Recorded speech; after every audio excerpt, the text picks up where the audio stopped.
le genou devant Baal. Ainsi donc, Sardes, commençons maintenant. Le mot même, Sardes, au verset 1, le mot Sardes, selon le terme anglais, signifie, si vous voulez vérifier, signifie le rescapé. Le vrai Sardes était le rescapé. C'est ce que Sardes signifie. Très bien, le rescapé. Maintenant, voyez, le rescapé. Bon, nous allons commencer au verset 1. Nous allons appeler cela l'âge de la réforme. Il serait très approprié de nommer cette réforme ainsi, s'il nous fallait lui trouver un nom, parce que la réforme concernait les rescapés, qui avaient fui et s'étaient échappés de là. Prenons maintenant le verset 1. Écris à l'ange de l'église de Sardes. Voici ce que dit celui qui a 7 esprits de Dieu et les 7 étoiles. Je connais ton œuvre.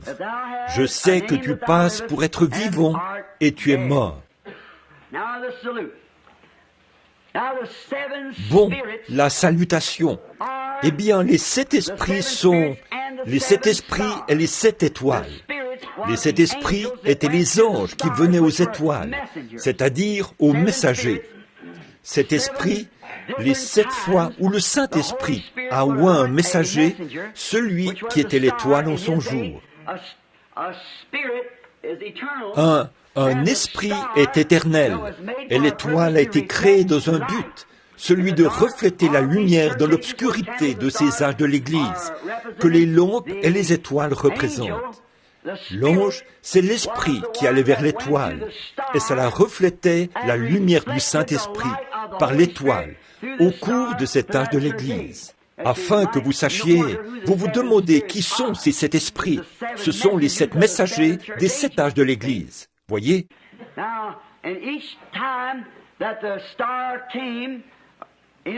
Alors, chaque fois qu'une étoile est entrée en scène, le Saint-Esprit est descendu, a oint cette étoile et l'a gardée exactement comme la première. Bon, permettez-moi de vous confirmer ça.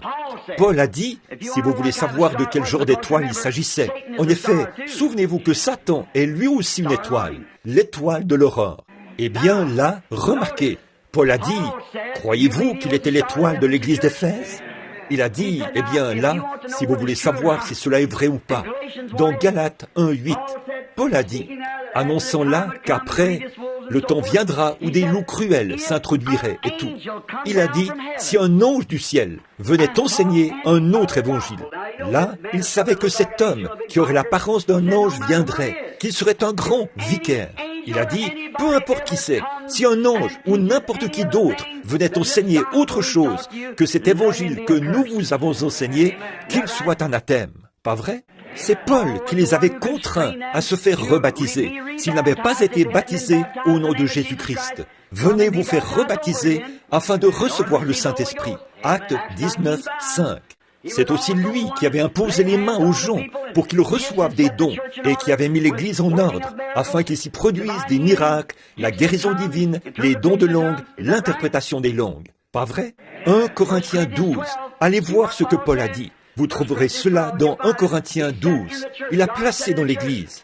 Dieu a placé dans l'Église ses grands dons et Paul les a mis en ordre. Il les a mis en ordre pour qu'ils puissent œuvrer pour la gloire de Dieu. C'est ce que Paul a dit. Alors si quelqu'un, peu importe la dénomination à laquelle il appartient, essaie de vous dire que l'époque du parler en langue, de l'interprétation des langues, de la guérison divine, des miracles et du témoignage du Saint-Esprit comme le baptême, qu'il soit anathème. Car le même esprit qui était sur Paul est le même esprit qui a été envoyé à l'âge de l'Église suivant, le même à l'âge de l'Église suivant, et c'est toujours le même jusqu'à la fin des âges de l'Église.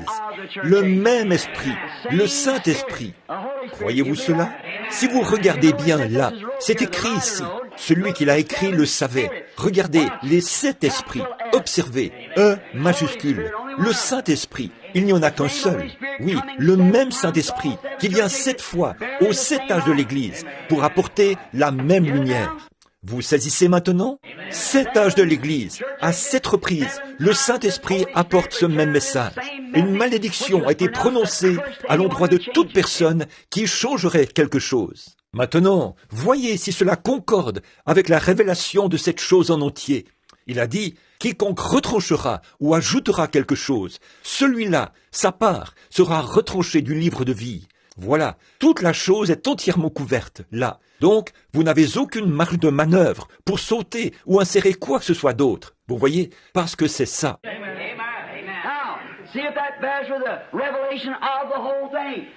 He said, whosoever shall take away or add to, the same will be taking his part out of the book of life. Amen. That's the whole thing covered over then. Yes, amen. So there's no room for you to jump or squeeze anyplace else, see, because that's it. C'est ce que Dieu a dit, c'est ce que l'Esprit a dit, et c'est ce que les églises ont dit. Alors, si vous essayez d'injecter toute autre doctrine que Paul n'a pas enseignée, c'est faux. La Bible a raison.